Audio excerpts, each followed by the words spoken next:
ಮೈಸೂರಿನ ಹೃದಯ ಭಾಗವಾದ ಯಾದವಗಿರಿ ಬೃಂದಾವನ ಬಡಾವಣೆ ಸೇರಿದಂತೆ ಸರಿಸುಮಾರು 5.55 ಕೋಟಿ ರೂಪಾಯಿ ವೆಚ್ಚದಲ್ಲಿ ರಸ್ತೆ ಅಭಿವೃದ್ಧಿಗೆ ಕಾಮಗಾರಿಗೆ ಗುದ್ದಲಿ ಪೂಜೆಯನ್ನು ಚಾಮರಾಜ ಕ್ಷೇತ್ರದ ಶಾಸಕರಾದ ಕೆ ಹರೀಶ್ ಗೌಡ ಅವರು ನೆರವೇರಿಸಿದರು. ನನ್ನ ಕ್ಷೇತ್ರ ವ್ಯಾಪ್ತಿಯ ಬೃಂದಾವನ ಹಾಗೂ ಯಾದವಗಿರಿ ಮತ್ತು ಕೈಗಾರಿಕಾ ಪ್ರದೇಶ ಸೇರಿದಂತೆ ಲೋಕೋಪಯೋಗಿ ಇಲಾಖೆ ಸಚಿವರು ಸತೀಶ್ ಜಾರಕಿಹೊಳಿ ಅವರನ್ನು ರಸ್ತೆ ಅಭಿವೃದ್ಧಿಗೆ ಮನವಿಯನ್ನು ಮಾಡಿದ್ದು, ಅದರಂತೆ ಅನುದಾನವನ್ನು ಬಿಡುಗಡೆ ಮಾಡಲಾಗಿದ್ದು, ಇಂದು ಅಭಿವೃದ್ಧಿ ಕಾರ್ಯಕ್ಕೆ ಚಾಲನೆಯನ್ನು ನೀಡಿದ್ದೇನೆ ಎಂದು ವಿವರಿಸಿದರು. ಕಾಮಗಾರಿ ವಿವರ: ಗುರುದ್ವಾರ ರಸ್ತೆಯ ಹಿಂಭಾಗದ 2ನೇ ಹಂತದ ಅಡ್ಡ ರಸ್ತೆ, ಆಂಜನೇಯ ಸ್ವಾಮಿ ದೇವಸ್ಥಾನ ಕೆಎಸ್ಆರ್ಟಿಸಿ ಕ್ವಾರ್ಟರ್ಸ್ ಮುಂಭಾಗದ ರಸ್ತೆ, ಬೃಂದಾವನ 2ನೇ ಹಂತ ಗುರುದ್ವಾರದ ಪಕ್ಕ ಮಂಜುನಾಥಪುರ ಸೇರುವ ರಸ್ತೆ, ಬೃಂದಾವನ ಬಡಾವಣೆಯಿಂದ ಕೆಎಡಿಬಿ ಕ್ಯಾಂಟೀನ್ ರಸ್ತೆ, ಕೆಇಬಿಡಿ 1ರಿಂದ 5ನೇ ಅಡ್ಡ ರಸ್ತೆಗಳು, ಚರಕ ಆಯುರ್ವೇದ ಆಸ್ಪತ್ರೆ ಮೂಲಕ ರೈಲ್ವೆ ಹಳಿ ಸೇರುವ ರಸ್ತೆ ಮತ್ತು 2ನೇ ಹಂತ 8ನೇ ಮುಖ್ಯ ರೈಲ್ವೆ ರಸ್ತೆ, ಹಳಿ ಸಮಾನಾಂತರ ರಸ್ತೆ, ದೇವಸ್ಥಾನದವರೆಗೂ ಜೊತೆಗೆ ಸಿಸಿ ಚರಂಡಿ ಹಾಗೂ ಡ್ರೈನ್ ನಿರ್ಮಾಣದ ಕಾಮಗಾರಿಗೆ ಒಟ್ಟು 5.55 ಕೋಟಿ ರುಗಳ ಅನುದಾನ ಅಭಿವೃದ್ಧಿಗೆ ಚಾಲನೆಯನ್ನು ನೀಡಲಾಗಿದೆ ಎಂದರು. ಈ ಸಂದರ್ಭದಲ್ಲಿ ಇಂದಿರಾಗಾಂಧಿ ಬ್ಲಾಕ್ ಅಧ್ಯಕ್ಷ ರವಿ ಎನ್ಜಿ ಕೊಪ್ಪಲು, ದೇವರಾಜ ಬ್ಲಾಕ್ ಅಧ್ಯಕ್ಷರ ಡಿ ನಾಗಭೂಷಣ್, ವಾರ್ಡ್ ಅಧ್ಯಕ್ಷ ದಿನೇಶ್, ಮುಖಂಡರಾದ ಟೆಂಟ್ ಶ್ರೀನಿವಾಸ್, ಪ್ರವೀಣ್ ಶೆಟ್ಟಿ, ಸುಶೀಲ ಮರಿಗೌಡ, ಗಿರಿಜಾಂಬ, ಬೀದಿ ಬದಿ ವ್ಯಾಪಾರಿಗಳ ಸಂಘದ ಜಿಲ್ಲಾ ಅಧ್ಯಕ್ಷ ಅದ್ಮಲ್ ಅಜ್ಜು, ಮಂಜುನಾಥ್, ಜೀವನ್ ಪ್ರಕಾಶ್, ಮೈಸೂರು ವಿವಿ ಸಿಂಡಿಕೇಟ್ ಸದಸ್ಯರಾದ ಮಹದೇಶ್, ಆಶ್ರಯ ಸಮಿತಿ ಸದಸ್ಯರುಗಳಾದ ಮಂಜುನಾಥ್, ಇಬ್ರಾಹಿಂ ಸೇರಿದಂತೆ ಸ್ಥಳೀಯ ನಿವಾಸಿಗಳು, ಸಾರ್ವಜನಿಕರು, ಕಾರ್ಯಕರ್ತರು ಸೇರಿದಂತೆ ಇನ್ನಿತರರು ಹಾಜರಿದ್ದರು.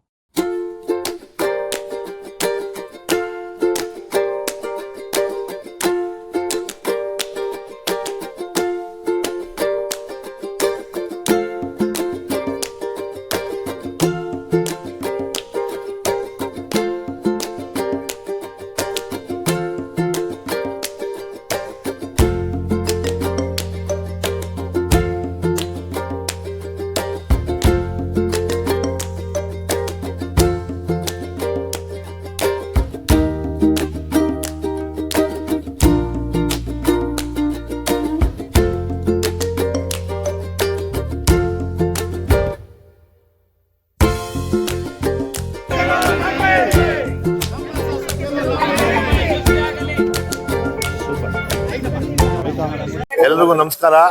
ಇವತ್ತು ಬೃಂದಾವನ ಎಕ್ಸ್ಟೆನ್ಷನ್ ಮತ್ತೆ ಯಾದವಗಿರಿ ಮತ್ತೆ KST IDC ಇಂಡಸ್ಟ್ರಿಯಲ್ ಏರಿಯಾ ಇವಿಷ್ಟು ಕಡೆನೂ ರೋಡ್ಗಳು ತುಂಬಾ ಎಲ್ಲ ಹಾಳಾಗಿತ್ತು. ಇದು ಇಂಟೀರಿಯರ್ ಬರುವಂತ ರೋಡ್ಗಳಿದು ಏರಿಯಾಗಳಲ್ಲಿ. ಇದನ್ನ ಮಾಡಿ ಸುಮಾರು ದಿನ ಆಗಿತ್ತು. ರೋಡ್ಗಳನ್ನ ಮಾಡಿ UGD ಕೆಲಸಗಳಿತ್ತು. UGD ಕೆಲಸ ಎಲ್ಲ ಮುಗಿಸಿದ್ವಿ.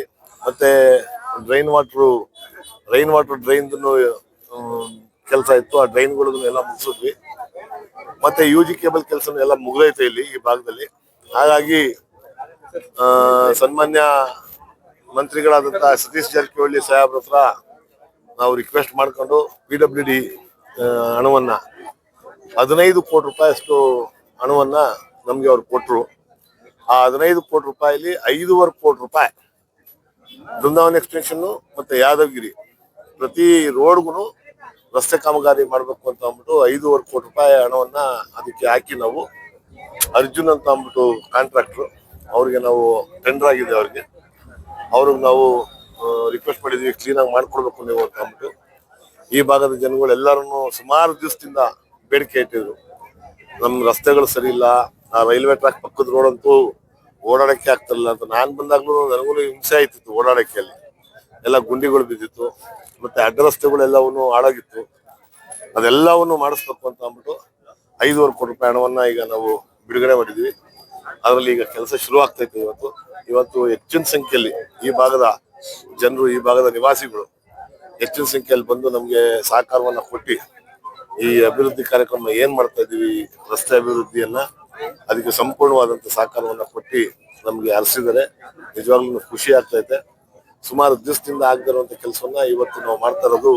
ನಮ್ಮ ಕಾರ್ಯಕರ್ತರುಗಳು ಮತ್ತೆ ನಮ್ಮ ಪಕ್ಷದ ಮುಖಂಡರುಗಳು ಎಲ್ಲರೂ ಇವತ್ತು ಸೇರಿ ಗುದ್ಲಿ ಪೂಜೆ ಮಾಡಿದ್ವಿ. ಸರ್, ಈಗ ಹೊಸ ರಸ್ತೆಗಳು ಹಾಕ್ಸ್ತಾ ಇದ್ದಾರೆ. ಹಿಂದೆನೂ ಕೂಡ ಸಾಕಷ್ಟು ರಸ್ತೆಗಳು ಹಾಕ್ಸಿದ್ರೆ, ಆದ್ರೆ ಅವೈಜ್ಞಾನಿಕವಾಗಿ ಕೇಬಲ್ ಅಳವಡಿಸುವಂತದ್ದು ನಾನು ಅದನ್ನೇ ಮೊದ್ಲೇ ಹೇಳಿದೆ ನಿಮ್ಗೆ. UG ಕೇಬಲ್ ಕೆಲಸನೂ ಮುಗ್ದಿದೆ, UGD ಕೆಲಸನೂ ಮುಗ್ದಿದೆ, ರೈನ್ ವಾಟರ್ ಡ್ರೈನ್ ಕೆಲಸನೂ ಮುಗ್ದಿದೆ. ಇಷ್ಟನ್ನು ಮುಗ್ದೈತೆ ಸರ್. ಮಾತಾಡ್ತೀನಿ. ಇಷ್ಟೆಲ್ಲವನ್ನು ಈಗಾಗ್ಲೇ ಕೆಲಸ ಆಗಿರುವಂತದ್ದು. ಅದರಿಂದ ಆ ಕೆಲಸಗಳನ್ನ ಮುಗ್ದಿರೋದ್ರಿಂದ ಈಗ ರಸ್ತೆಗಳನ್ನ ಮಾಡ್ತಾ ಇರುವಂತದ್ದು. ಇದಾದ ನಂತರ ಗೋಕುಲಮಲ್ಲೂ ಇದೇ ತರದ್ದು ರಸ್ತೆಗಳ ಕೆಲಸ ಸುಮಾರು ಆಗ್ಬೇಕು. ಅದಕ್ಕೂ ಒಂದು 9.5 ಕೋಟಿ ರೂಪಾಯಿ ಅಷ್ಟು ಅನುದಾನವನ್ನ ಅಲ್ಲಿಗೂ ನಾವು ಬಿಡುಗಡೆ ಮಾಡಿಸಿದ್ವಿ. ಆ ಭಾಗದಲ್ಲೂ ಜಯಲಕ್ಷ್ಮೀಪುರಂ, ಒಂಟಿಕೊಪ್ಪಲು, ಗೋಕುಲಂ ಈ ಭಾಗದಲ್ಲೂ ಆ ಕೆಲಸವನ್ನ ಇನ್ನು 9.5 ಕೋಟಿ ರೂಪಾಯಿ ಅನುದಾನದಲ್ಲಿ ಮಾಡ್ತೀವಿ ನಾವು. ಸರ್, ಇದೆಲ್ಲ ಒಂದ್ ಕಡೆ ಆದ್ರೆ ಈಗ ಏನ್ ವಿದೇಶ ಪ್ರವಾಸ ಹೊರಟಿದ್ದಾರೆ ಶಾಸಕರುಗಳೆಲ್ಲ, ನಿಮ್ಗೇನಾದ್ರು ಆಫರ್ ಬಂದಿದೆ? ನನಗೂ ವಿದೇಶ ಪ್ರವಾಸದ ಬಗ್ಗೆ ಏನ್ ಹೇಳ್ತಾರೆ? ವಿದೇಶ ಪ್ರವಾಸ ಹೋಗೋದ್ ತಪ್ಪೇನಿಲ್ಲ. ಆಕ್ಚುಲಿ ನನ್ನನ್ನು ಕರೆದಿದ್ರು ಲಾಸ್ಟ್ ಸೆಷನ್ ಅಲ್ಲಿ, ಹಿಂಗೆಲ್ಲ ಹೋಗ್ತಾ ಇದೀವಿ ಆಸ್ಟ್ರೇಲಿಯಾ ನ್ಯೂಜಿಲ್ಯಾಂಡ್ಗೆ ಸ್ಟಡಿ ಟೂರ್ ತರ, ಬರ್ತೀಯ ನೀನು ಅಂತ ಅಂದ್ರು. ಇಲ್ಲ, ನಾನು ಬರಕ್ಕಾಗಲ್ಲ, ನನ್ ಕೆಲಸಗಳು ಇರ್ತದೆ ನನಗೆ ಕಾನ್ಸ್ಟಿಟ್ಯೂನ್ಸಿ ಒಳಗಡೆ, ಅದರಿಂದ ದಯವಿಟ್ಟು ನೀವು ಹೋಗ್ಬಿಟ್ಟು ಬನ್ನಿ ಅಂತಂದ್ರೆ ನಮ್ಮ ಸನ್ಮಾನ್ಯ ಮಂತ್ರಿಗಳಾದಂಥ ವೆಂಕಟೇಶನವರನ್ನೇ ನಮ್ನೆಲ್ಲರೂ ಕರೆದಿದ್ರು, ನಮ್ಮ ಮೈಸೂರು ಭಾಗದ MLAಗಳೆಲ್ಲರೂ ಕರೆದಿದ್ರು. ನಾವುಗಳು ಯಾರನ್ನು ಹೋದಂಗೆ ಆಗಿಲ್ಲ, ನಮ್ಮಲ್ಲಿ ಯಾರನ್ನು ಹೋಗಿಲ್ಲ. ನಾನು ಇಲ್ಲ, ನನ್ನ ಕೈಲಿ ಬರಕ್ಕಾಗಲ್ಲ, ನನಗೆ ಬೇರೆ ಕೆಲಸಗಳೈತೆ ಅಂತ ಹೇಳಿದ್ದೆ. ರಸ್ತೆ ಗುಂಡಿಗಳ ಮುಚ್ಚಕ್ಕೆ ಇವ್ರ ಕೈಲಿ ಆಗ್ತಲ್ಲ. ವಿದೇಶ ಪ್ರವಾಸದ ಬಗ್ಗೆ ಇವರು ತುಂಬಾ ಯೋಚನೆ ಮಾಡ್ತಾರೆ ನೋಡ್ರಿ. ಕುರ್ಚಿ ಉಳಿಸ್ಕೊಳ್ಳುವಂತ ಸಿದ್ದರಾಮಯ್ಯ ಬೆಂಬಲಿಗರ ಆಸೆ ಅಂತ ವಿರೋಧ ಪಕ್ಷದ ಟೀಕೆ. ನೋಡ್ರಿ, ಅದೆಲ್ಲ ಸುಮ್ಮನೆ ವಿರೋಧ ಪಕ್ಷದವ್ರು ಮಾತಾಡುವಂಥದ್ದು, ಅದು ಸರ್ವೇ ಸಾಮಾನ್ಯ. ರಸ್ತೆಗಳ ಗುಡ್ಡಿ ಕೆಲಸ ಈಗ 5.5 ಕೋಟಿ ರೂಪಾಯಿ ಸ್ಯಾಂಕ್ಷನ್ ಇಲ್ಲೇ ಆಯ್ತದಲ್ಲ, ಈಗ ಬಂದಿರೋದೇನಕ್ಕೆ ನೀವು ಇದೀವಿ? 5.5 ಕೋಟಿ ರೂಪಾಯಿ ಹಣವನ್ನ ಇವತ್ತು ಕಾಮಗಾರಿಯನ್ನ ಶುರು ಮಾಡ್ತಾ ಇದೀವಿ. ಇನ್ನು 9.5 ಕೋಟಿ ರೂಪಾಯಿ ಕಾಮಗಾರಿಯನ್ನ ಶುರು ಮಾಡ್ತಾ ಇದೀವಿ. ಈಗಾಗಲೇ 35 ಕೋಟಿ ರೂಪಾಯಿ ಅಷ್ಟು ಅನುದಾನವನ್ನ SFC ಗ್ರಾಂಟ್ ಇಂದ ಈಗಾಗ್ಲೇನೆ ಇಡೀ ಕ್ಷೇತ್ರದಲ್ಲಿ ಯಾವ್ಯಾವ ವಾರ್ಡ್ ಅಲ್ಲಿ ಏನೇನ್ ಕೆಲಸ ಆಗ್ಬೇಕು ಅದೆಲ್ಲವನ್ನು ಮಾಡ್ತಾ ಇದ್ವಿ. ಅಭಿವೃದ್ಧಿ ಕೆಲಸಗಳು ಏನಾಗಬೇಕು ಅದೆಲ್ಲವನ್ನು ಆಯ್ತಾ ಇದೆ. ವಿರೋಧ ಪಕ್ಷದವ್ರು ಹೇಳ್ಬೇಕು, ಅವ್ರು ಹೇಳೇ ಸಹಜ, ಅದು ಅವ್ರು ಹೇಳಿ ಬಿಡಿ, ತಲೆ ಹಾಕಿರ್ಸ್ಕೊಬೇಕು. ಅದಕ್ಕೆ ಸಿಎಂ DK ಶಿವಕುಮಾರ್ ಅವರು ಕೂಡ ಒಂದು ಹೇಳಿಕೆ ಕೊಡ್ತಾರೆ, ಸಿದ್ದರಾಮಯ್ಯ ಅವರು ಸೂಕ್ತ ಸಮಯದಲ್ಲಿ ಅಧಿಕಾರ ಹಂಚಿಕೆ ಬಗ್ಗೆ ಒಂದು ಮಾತಾಡ್ತಾರೆ ಅಂತ. ಇದೆಲ್ಲ ನೋಡ್ತಾ ಇದ್ರೆ ಕಾರ್ಯಕರ್ತರ ಗೊಂದಲ ಸೃಷ್ಟಿ ಆಗ್ತದೆ. ಇನ್ನೊಂದು ಮಾತು ಹೇಳೋರೆ ಗೊತ್ತಾ, ಏನೇ ಮಾತುಕತೆ ನಡೆದ್ರು DK ಶಿವಕುಮಾರ್ ಅವ್ರು ಹೇಳಿರುವಂತದ್ದು ನನ್ಗೂ CM ಇಬ್ರಿಗೂ ಗೊತ್ತು, ಹೈಕಮಾಂಡ್ ಅವ್ರಿಗೆ ಗೊತ್ತು. ಅದ್ ನಮ್ಗೆಲ್ಲ ಗೊತ್ತಿಲ್ಲ. ನೀವು ನಮ್ಮನ್ನ ಪ್ರಶ್ನೆ ಕೇಳಿದ್ರೆ ನಾವೇನ್ ಹೇಳೋದು?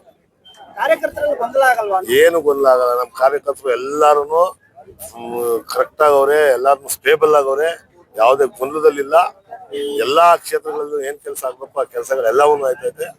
ನಮ್ಮ ಪಕ್ಷದ ನಾಯಕರು ಸಮರ್ಥರಾಗವ್ರೆ ಅದನ್ನೆಲ್ಲ ನಿಭಾಯಿಸಕ್ಕೆ.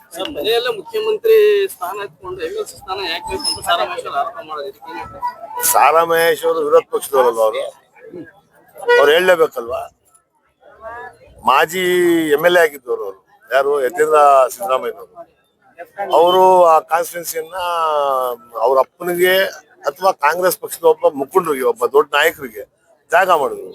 ಕಾಂಗ್ರೆಸ್ ಪಕ್ಷದ ಹೈಕಮಾಂಡ್ ಅವ್ರ ತ್ಯಾಗ ಮನೋಭಾವನೆಯನ್ನ ನೋಡಿ ಮೆಚ್ಚಿ ಅವ್ರಿಗೆ MLC ಮಾಡಿದ್ದಾರೆ. ಅದರಲ್ಲೇನ್ ತಪ್ಪಿದೆ? ಅವ್ರು MLA ಆಗಿದ್ದವ್ರು ತಾನೆ ಅವ್ರ ಹಿಂದೆ ಅದೇ ಕ್ಷೇತ್ರದಲ್ಲಿ. ಅದನ್ನ ಹೇಳಿದ್ರು ಅವ್ರ ಅಪ್ಪ ಅವ್ರಿಗಲ್ವಾ ತ್ಯಾಗ ಮಾಡಿರೋದು, ಬೇರೆಯವ್ರಿಗೆ ಮಾಡಿದ್ರ ಅಂತ ಅನ್ಬಿಡ್ತಾರೆ. ಈಗ ಅವ್ರ ಅಪ್ಪ ಅವರು ಇಡೀ ರಾಜ್ಯದ ನಾಯಕರು, ಇಡೀ ದೇಶದ ನಾಯಕರು. ಅವ್ರಿಗೆ ಕಾನ್ಸ್ಟಿಟ್ಯೂನ್ಸಿಯನ್ನ ಬಿಟ್ಕೊಟ್ಟ ನಂತರ ಅವ್ರನ್ನ MLC ಮಾಡ್ಬೇಕು ಅಂತ ಹೈಕಮಾಂಡ್ ತೀರ್ಮಾನ ಮಾಡಿ ಹೈಕಮಾಂಡ್ ಮಾಡಿದೆ. ಅದರಲ್ಲೇನ್ ತಪ್ಪಿದೆ? ಪವರ್ ಶೇರಿಂಗ್ ಅಂತ ಮಿನಿಸ್ಟರ್ ಪಟ್ಟ ಕಟ್ಟಿದ್ದಾರೆ ಯಾರಿಗೆ? MLC ಯತೀಂದ್ರ ಅವರು. ಅಂದ್ರೆ ಸಾರಿ, ಕಮಿಷನ್ ವರ್ಗಾವಣೆ ಮಿನಿಸ್ಟರ್ ಅಂತ. ಯಾರು? ವಿರೋಧ ಪಕ್ಷದವರು. ಅವ್ರೇನಾರು ಅವರು ಯಾವ್ದಾದ್ರು ವರ್ಗಾವಣೆ ಮಾಡಿಸ್ಬಿಟ್ಟು ದುಡ್ಡು ಕೊಟ್ಟವ್ರು. ಅವರು ಸುಮ್ನೆ ಇಲ್ಲಿರೋದೆಲ್ಲ ಆರೋಪ ಮಾಡಬಾರ್ದು. ವರ್ಗಾವಣೆ ಮಾಡುವಂತದ್ದು ಸರ್ವೇ ಸಾಮಾನ್ಯ ಎಲ್ಲಾ ಸರ್ಕಾರಗಳನ್ನು ಬಂದಾಗ.